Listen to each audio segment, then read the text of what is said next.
Dear students, आज की हमारी पोइम है N elegy on the death of a mad dog, जो कि ओलिवर गोल्डस्मिथ द्वारा कंपोज्ड है।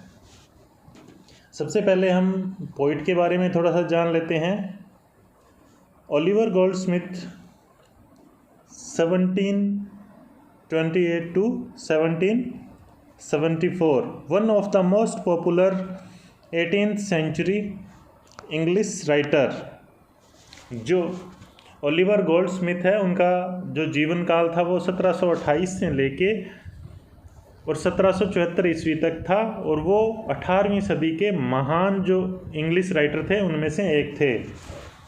His plays, poems, essays have been very popular. उनके जो लिखे गए नाटक, कविताएं और लेख हैं वो बहुत ज़्यादा पॉपुलर हुए थे। अब जानते हैं इस पोइम के बारे में कि इस पोइम किसके बारे में है। About the poem. The present poem is an extract from Oliver Goldsmith's novel the vicar of Wakefield. ये जो पोइम है आपकी an elegy on the death of a mad dog, ये ओलिवर गोल्डस्मिथ का एक नॉवल है द विकार ऑफ वेकफील्ड, उसमें से ली गई है। It mourns the death of a mad dog and is called an elegy in a satirical way. ये क्या है? मॉन्स, मातम मनाती है।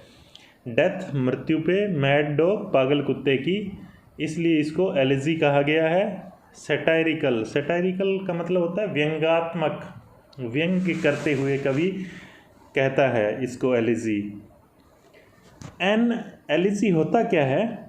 An elegy is a poem. Elegy उस पोइम को कहते हैं विच एक्सप्रेस्ड, जो व्यक्त करती है, बताती है सैड फीलिंग्स, जो दुख भरी भावनाएं हैं, ओवर द डेथ, मौत पर, ऑफ ए फ्रेंड, या तो कोई मित्र की मौत हो, ऑफ एन इम्पोर्टेंट पर्सन, या किसी महत्वपूर्ण व्यक्ति की मौत पर अगर कोई गीत लिखा जाता है, कविता लिखी जाती है, उसको एलिजी कहते हैं।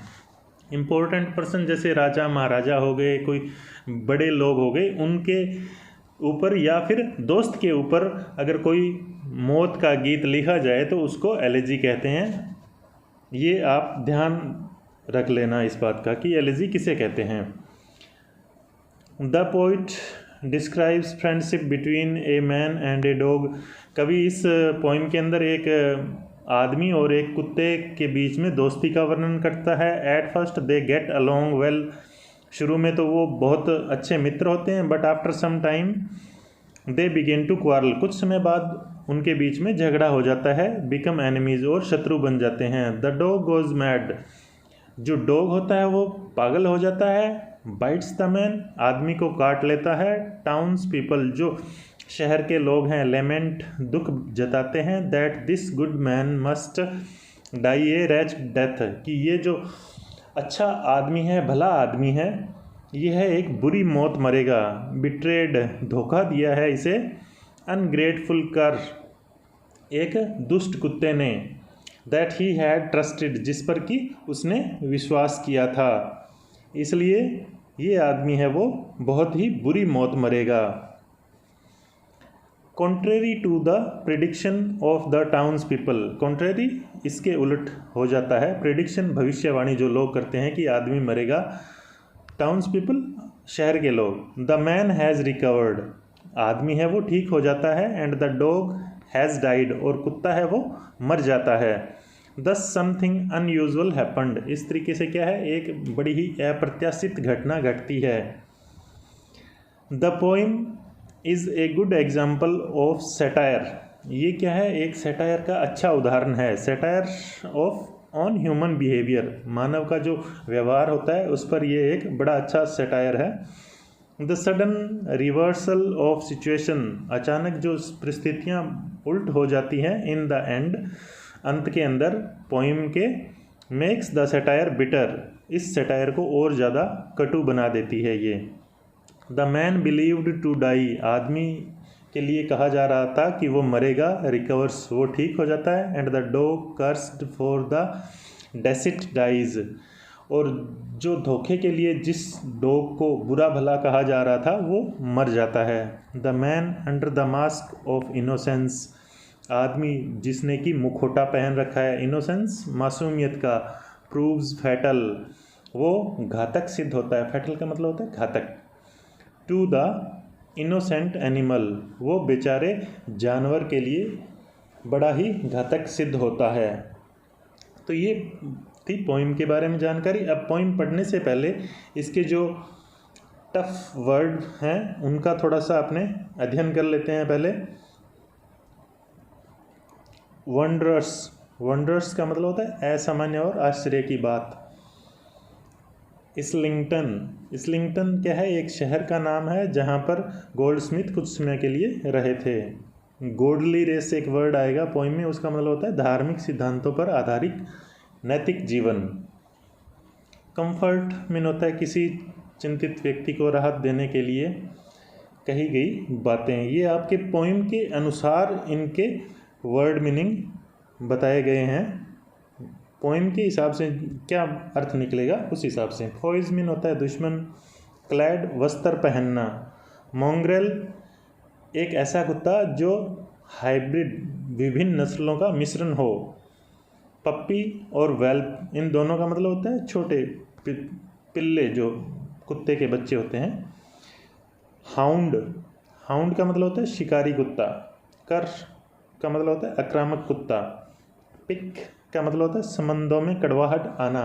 विट्स त्वरित और अच्छे निर्णय लेने की जो मन की क्षमता होती है, मतलब बुद्धिलब्धि, बुद्धि। शोर पीड़ादायक। क्रिश्चियन आई, क्रिश्चियन आई व्यक्ति जो ईसाई धर्म का अनुसरण करता है या एक अच्छा या धार्मिक व्यक्ति। ए वंडर का मतलब आश्चर्य। द रग्स, रग्स का मतलब होता है सिद्धांतहीन अनैतिक पुरुष जिनको ठग कहते हैं। और इस कविता में यह उन लोगों को संदर्भित करता है जिन्होंने ये कहा था कि अब ये बेचारा आदमी मर जाएगा। आइए शुरू करते हैं poem. An elegy on the death of a mad dog. Good people all of every sort, भले लोगों, ऑल मीन सारे, ऑफ एवरी सॉर्ट हर तरीके के, हर तरीके के भले लोगों। गिव ईयर, बात सुनो। अनटू, टू की फॉर्म है पुराने समय की। माई सॉन्ग, मेरे गीत की तरफ ध्यान दो।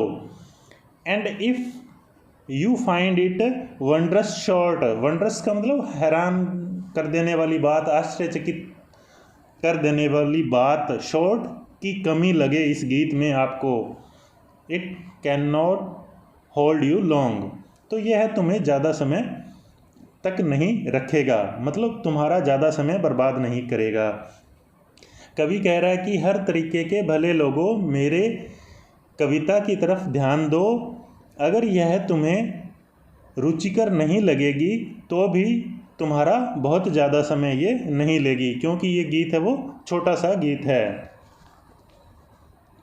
आगे next stanza. In Islington there was a man, Islington एक शहर का नाम है जहाँ पर एक आदमी रहता था। मैन का एम कैपिटल लिखा है पोइट ने, मतलब इस जो एलेजी के दो मुख्य पात्र हैं, एक तो मैन और एक डॉग। मैन और डॉग दोनों का ही फर्स्ट लेटर पोइट ने कैपिटल लिखा है। ऑफ होम, जिसके बारे में कहा जाता था। The world might say, might का प्रयोग किया है। माइट का मतलब संभावना है ऐसी, रियल में नहीं है। तो कवि उसके बारे में शुरू में ही संशय पैदा कर रहा है आदमी के बारे में।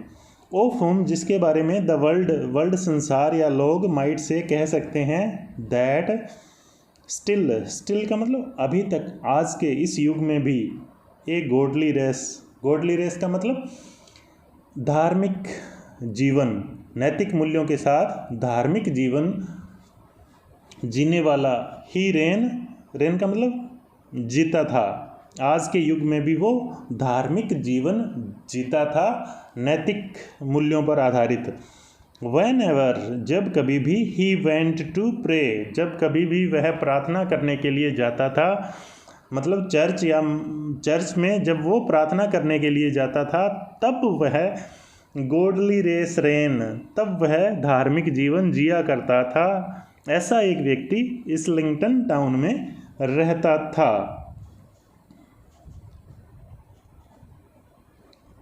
And a kind and gentle, अब कैसा था वो व्यक्ति?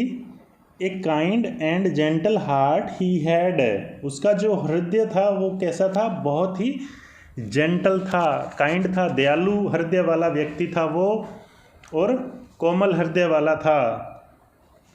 टू कंफर्ट, जो कि क्या है? कंफर्ट देता था, संतावना देता था हर किसी को। फ्रेंड्स एंड फॉयज, फ्रेंड्स का मतलब होता है मित्र, और फॉयज मीन दुश्मन। The naked every day he clad, clad mean होता है वस्त्र पहनाना, नेक्ड वस्त्रहीनों को वस्त्र पहनाता, एवरी डे हर दिन। कहने का मतलब है कि धार्मिक इतना था, और उसका जो हृदय था वो कैसा था? काइंड एंड जेंटल, कोमल हृदय वाला व्यक्ति था, जो दुश्मन और दोस्तों को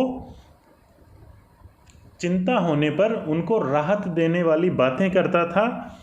और the naked every day he clad, और जो वस्त्रहीन थे, नेक्ड मीन वस्त्रहीन, उन सभी को वो वस्त्र पहनाता।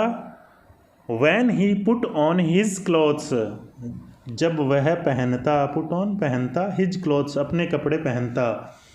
कहने का मतलब है कि वास्तव में वह धार्मिक व्यक्ति प्रतिदिन स्वयं वस्त्र पहनता तो यह सोचता कि उसने सभी वस्त्रहीन गरीबों को वस्त्र पहनाए हैं। तो इस तरीके का वो धार्मिक व्यक्ति था। एंड इन दैट टाउन, अब आगे कवि बताता है कि उसी कस्बे के अंदर ए डॉग वाज फाउंड, एक कुत्ता भी रहता था। उसी कस्बे में एक कुत्ता रहता था। As many dogs there were be, वहाँ पर और भी बहुत सारे कुत्ते रहते थे। बोथ मोनग्रेल, हर तरीके के, दोनों तरीके के, मतलब मोनग्रेल उस कुत्ते को कहते हैं जो संकर प्रजाति का हो, मिश्रण से बना हो, कई प्रजातियों के मिश्रण से बना हो, उसको मोनग्रेल कहते हैं। पप्पी और वेल्प, दोनों छोटे कुत्ते के जो बच्चे होते हैं छोटे, उनको पप्पी और वेल्प कहते हैं। एक तो ये प्रजाति के कुत्ते हो गए, और दूसरी कौन सी होगी? हाउंड, जो शिकारी कुत्ते थे। एंड द कर्स, कर्स का मतलब आक्रमण कर देने वाले कुत्ते। Of low degree, low degree का मतलब निम्न स्तर के, जो आक्रमण कर देने वाले कुत्ते थे। कुछ ऐसे कुत्ते भी थे वहाँ पर। This dog and man at first were friends, ये जो कुत्ता था जिसके बारे में कवि बात कर रहा है, वो क्या थे? आदमी, और वो दोनों शुरू में क्या थे? एट फर्स्ट, शुरू में, वर फ्रेंड्स, मित्र थे।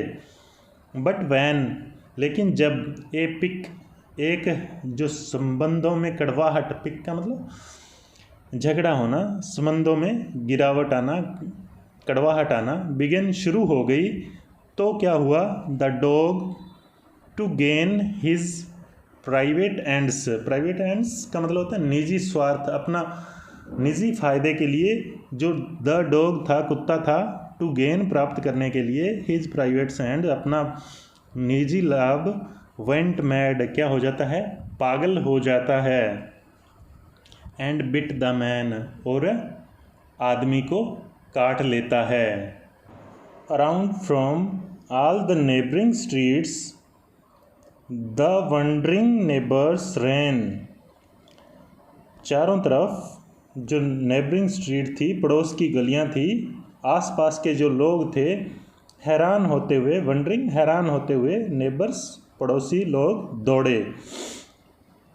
एंड स्वोर, और बोले, द डॉग, कुत्ते ने, हैड लॉस्ट हिज विट्स, पागल हो गया है, लॉस्ट हिज विट्स, अपना आपा खो दिया है, to bite so good man, इतने अच्छे आदमी को काट लिया। द वुंड जो घाव था, इट सीम्स बोथ सोर वो बहुत ही पीड़ादायक लग रहा था, एंड सैड और दुखी कर रहा था, टू एवरी क्रिश्चियन आई प्रत्येक जो धार्मिक व्यक्ति था, ईसाई धर्म को मानने वाला जो व्यक्ति था, उस सभी व्यक्तियों को ये जो घाव है बहुत ही दुखी कर रहा था।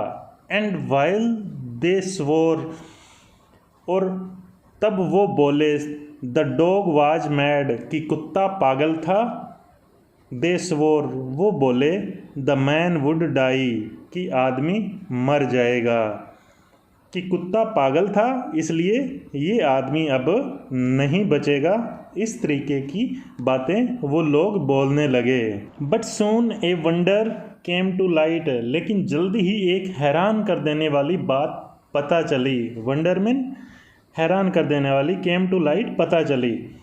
दैट शोव्ड उसने दर्शाया, रग्स यहाँ उन सिद्धांतहीन और अनैतिक पुरुषों के लिए, व्यक्तियों के लिए आया है जिन्होंने कहा था कि आदमी मर जाएगा।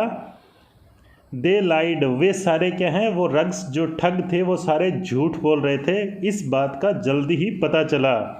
द मैन रिकवर्ड मीन ठीक हो गया, ऑफ द बाइट कुत्ते के काटने की वजह से जो व्यक्ति के बारे में बोला गया था कि यह मरेगा, वो आदमी ठीक हो गया। The dog it was died कुत्ता मर गया। कवि कहना चाह रहा है कि ये जो मासूमियत का मुखौटा लगाए हुए भला आदमी घूम रहा था वो उस कुत्ते से भी ज़्यादा जहरीला निकला, कुत्ता मर गया। तो ये थी आपकी पोइम। इस पोइम के क्वेश्चन आंसर और रेफरेंस टू कॉन्टेक्स्ट के लिए एक अलग से वीडियो बनाया है जिसका लिंक नीचे डिस्क्रिप्शन में दिया हुआ है। तो इसी तरीके से एक एक करके वीडियो में आपके पूरे सिलेबस को कवर करूँ।